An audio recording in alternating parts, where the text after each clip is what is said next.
Welcome to Mindfulness Meditation. I'm Michelle. One thing I would like to say before we get started is that often in my talks, I will make references to Buddhist teachings or teachers or philosophies, things like that. I myself do not identify as a Buddhist, but my teachers come from that tradition. A lot of the wisdom that I learned from, through the meditations and all that comes from those traditions. So while I may reference those things, this is not a Buddhist class, and you don't have to be Buddhist to meditate or even just learn anything from the wisdom that it offers. So I just want to say that before I begin. Having said that, you'll learn this if you come to any of my classes or listen to any of my previous offerings. In the guided meditation, I will often say, if at any time you realize something has taken you away from the anchor in the body, just recognize that that's happened. Give it a label. Like if it's a thought, you realize, oh my gosh, I just started thinking about that thing that happened this week. Just give it a label, thinking, and then come back into the anchor. This isn't my creation. It's very common. A lot of teachers use this strategy in the guided meditation or in meditation to teach ourselves when we have left the present moment and how to come back to it. But what I really want to get in today is more in depth into the naming piece. That is when we give it a label. That's really naming what's happening. I'm in thinking. You don't have to say I'm in it. You're just thinking. And it's a generic, it's judgment free, it's matter of fact. And then we come back.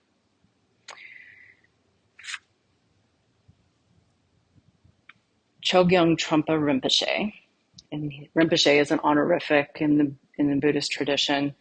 He was a Tibetan Buddhist master, and he was one of the original teachers that brought a lot of these teachings over to the United States and to the West. So he brought these teachings first to England and then into the United States. And he's quoted as saying, "Our life is an endless journey. The practice of meditation allows us to experience all the texture of the roadway, which is what the journey is all about." The practice of meditation allows us to experience all the texture of the roadway. So when we're sitting in meditation and we're in our daily lives, we can think of where we are as our path. That's nothing new. But the path is not a paved, smooth, concrete path, right? It's like a path that you would go hiking on in the forest. It's raw, it's organic, it has bugs, it has soil, it has tree roots, it has movement going this way and that way, up and down. It's not smooth. And in that same way, our lives are this way, right? Things come into our lives that we consider difficulties or obstacles or things we don't want to deal with, we don't want to face. And then we also have the beautiful sunsets, and we have the butterflies, and we have, the smell of beautiful flowers. So we have it all. And this is the texture of our journey. Strong emotion can distract us from being present and being open with whatever is presenting itself into our lives. And we think of the emotion as being the reality of the situation. But the emotion is not actually the reality. And sometimes it's the emotion that is taking us away from the reality. So we get a really great opportunity when we're sitting in formal meditation like we do here, or if you have your practice at home, to begin to really work with that texture of our journey. Because I'm sure you have found as you sit, especially if you're not being guided, if you're just sitting in silence by yourself, what is the experience that is coming up for you? You know, a lot of times whatever happened in our day is clouding our mind. And so we're not being present in our body in this moment. We're actually being in the past, right? In our heads. Or some grief comes up. And instead of just being with the grief, we push it away, or we start to go into the story about the grief. Oh, I should have, I didn't, or, you know, we start really going into this sense of where we fell short. And so in this way, the emotion, the raw emotion that comes up, that's what really is in the present moment. How it feels in the body to feel grief, how it feels in the body to feel anger, how it feels in the body to feel joy.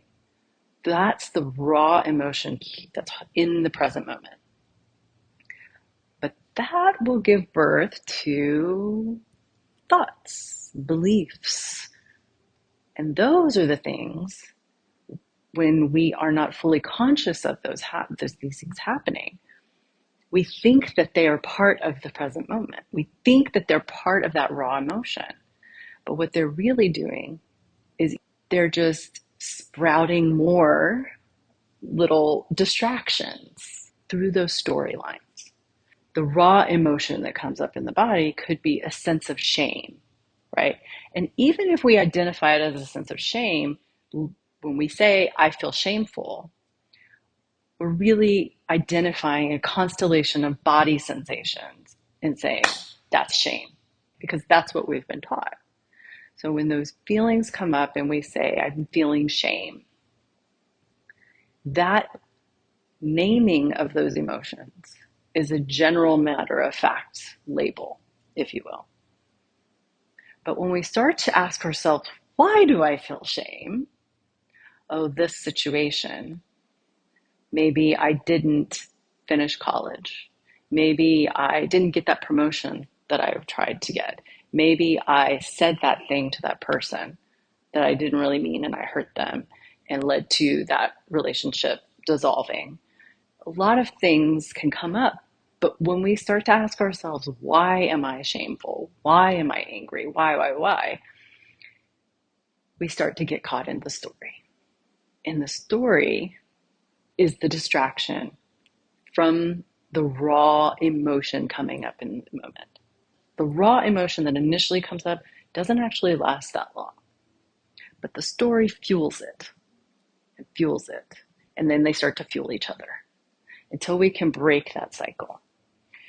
We break the cycle by recognizing that we feel the raw emotion to begin with, and when we start to go into the story that starts to promote other feelings that distract us, that breaks the cycle. And there's not a sense of judgment that goes with that. We're just recognizing it so that we can stay in the moment. So we stay in the moment by recognizing the emotion and naming the emotion. So if we're sitting in meditation and we begin to think, we just say thinking. Now, if we really want to go into identifying, we can begin to name the quality of the thinking. So we can say judgment. We can say shame. The thoughts have a quality that go along with them. So we can start by saying thinking, coming back into the body, thinking, coming back into the body. The more we do this, the more we can start to see the subtleties within the thinking. So we don't want to necessarily ask, what am I thinking about? But we can ask, what is the quality of the thought? Maybe it's an unpleasant thought. And that's a top level identification, right? So we can go below that as we start to sit with the discomfort in the unpleasantness of the thought. We're not getting caught in the thought. We're not going into the story, but we're allowing ourselves to just be with the discomfort. And then as we sort of get used to that feeling of discomfort, and last week I talked about becoming comfortable with discomfort. as we become more comfortable being in that state, we can start to go down a little bit more and start to sense what are the qualities of that discomfort. Pema Chodron talks about how the journey through meditation and mindfulness is not a mountain. It's more like going down, because you're really going deeper and going under, because it's a subconscious. You're bringing the subconscious conscious. So we're really going down, not going up. If we're thinking and we're saying, oh, this is unpleasant, it's unpleasant. Okay, can I be with it? And if we can, then we let ourselves feel unpleasant. And when we begin to do this practice, maybe that's as far as we can go in the naming, and that's fine. We allow ourselves to sit in the discomfort, in that unpleasantness, and we start to realize after a few minutes, oh wait, it's gone. I didn't even do anything. It just went away. That's a huge insight. It seems like it's nothing, but it's everything, because it shows us that everything changes. That discomfort that I'm feeling, whatever thought that I'm having that's based in a belief, right, isn't concrete. It's not permanent. It's not really even part of my identity. It changes. It can go away. And so I'm with it. It goes away. Wow, that's amazing. I didn't have to fight it. I didn't have to push it away. And we can then begin to dip into it more. Maybe a thought comes up, causes us to feel angry that somebody did something to us, and we notice, oh, I want to hurt them in return. My feeling around that is that I want to blame them, or I want to seek revenge in some way. Okay, so now I label that, I name it, blame. That's it. Don't go into the story of it. Going into that story more is going to lead us into like building ourselves up, right? And like really making our ego feel good about how self-righteous we are. So we don't go into the story. We just identify blame. This is what blame feels like in my body. And the more we sit with it, then maybe it will go away. Or maybe it just changes. Maybe you feel it in a different way in your body. Maybe it brings up a whole other thought that causes another emotion. Something, like we have blame, and then maybe we want to control. Oh, okay. I'm seeking to control. First I was seeking blame. Now I'm seeking control. What does that feel like in my body? Not going into the story of it. And we will slip into the story. So I'm not saying you cannot think about the story. It's going to happen. But the story is the tool.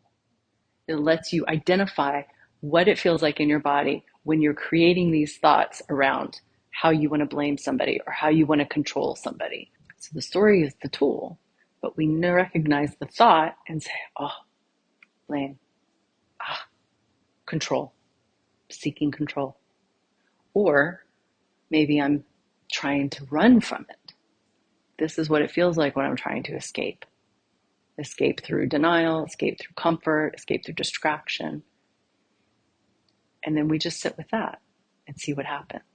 Sometimes this can happen so many times that we're like, just start to laugh at ourselves, right? Like, oh my God, I'm doing this again.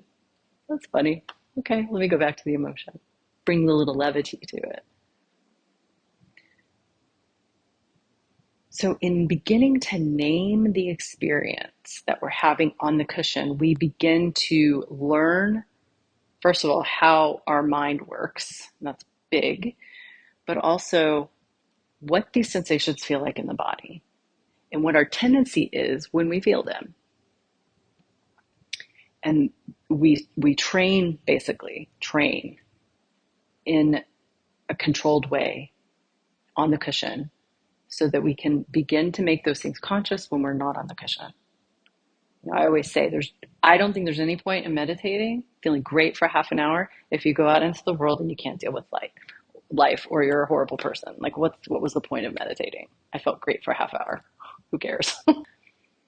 So all of these things that we learn about ourselves and the skills that we build in the meditation are transferable to our daily lives. So we begin to recognize these things so that we can see when we're doing it in a daily life, and we start to learn what that means for our life. It's different for everybody. So really powerful practice in sitting, recognizing the experience that's coming up for you, naming it, allowing yourself to be with it, seeing what happens. So it's all about curiosity and a willingness to learn, this willingness to be open and learn. So we will go ahead and have a sit.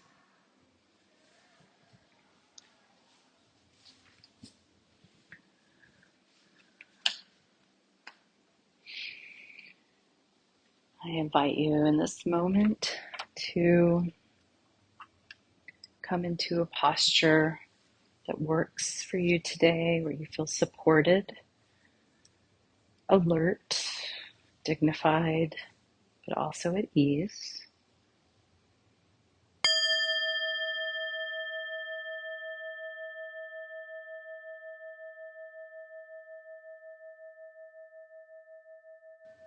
We'll begin by taking in 3 deep inhales and exhales at your own pace.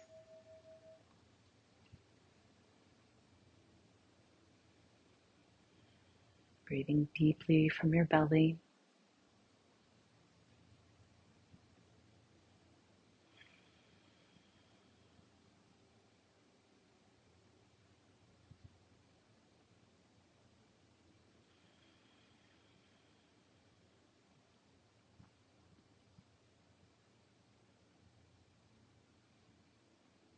And allow your breath to come into its natural rhythm, moving however it would like to, without forcing or controlling.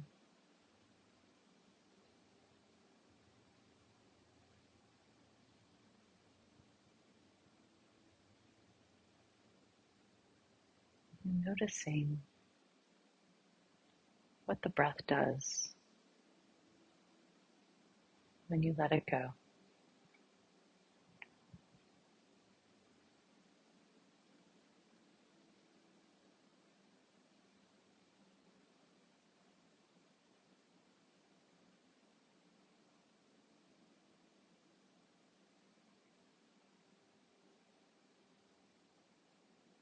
Noticing how your chest moves,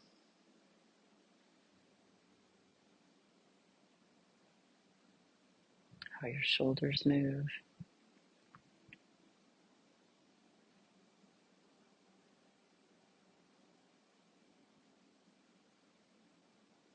how the breath feels as it moves through your body, through your throat, into your chest.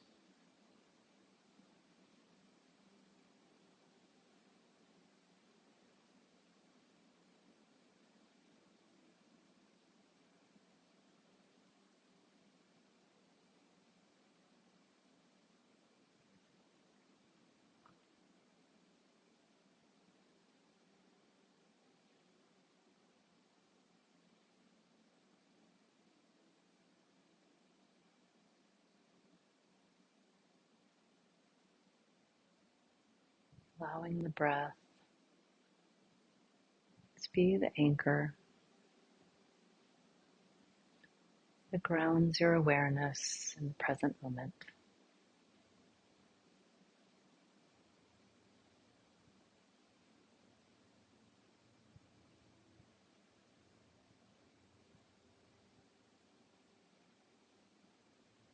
Any place along the path of the breath works.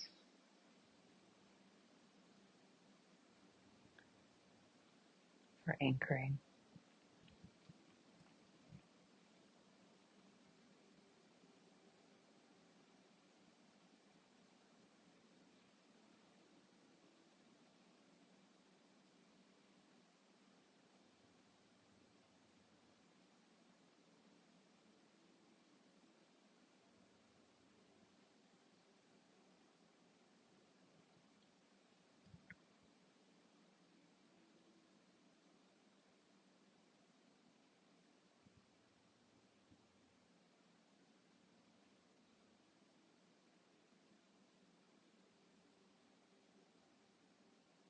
allowing the breath to make itself known to you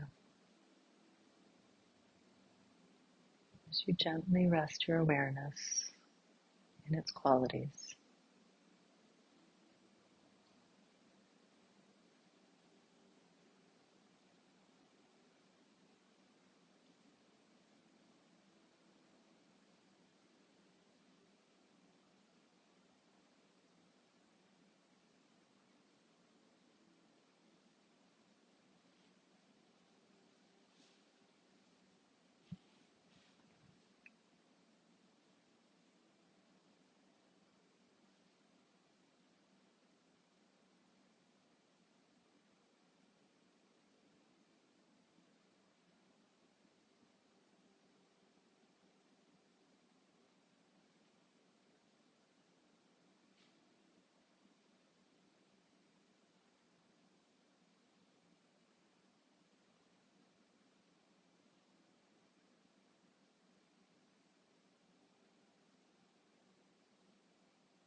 You may notice from time to time that something takes you away from the anchor in the breath.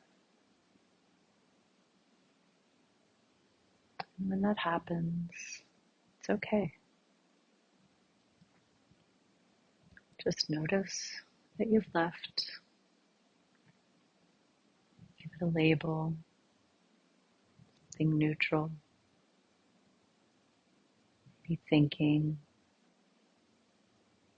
sound, perhaps identifying the thing that took you away as pleasant or unpleasant. And gently guide the awareness back to the anchor in the breath.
If you notice that a thought or a story has taken you away, try identifying the quality of the thought or the story without getting caught in it. Just giving it a neutral, matter-of-fact name: fantasy, planning, shame, judgment, whatever it may be. Then gently bringing your awareness back into the body and in the anchor of the breath.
if at any time you find an emotion sprouts, either from a thought or just shows up out of nowhere,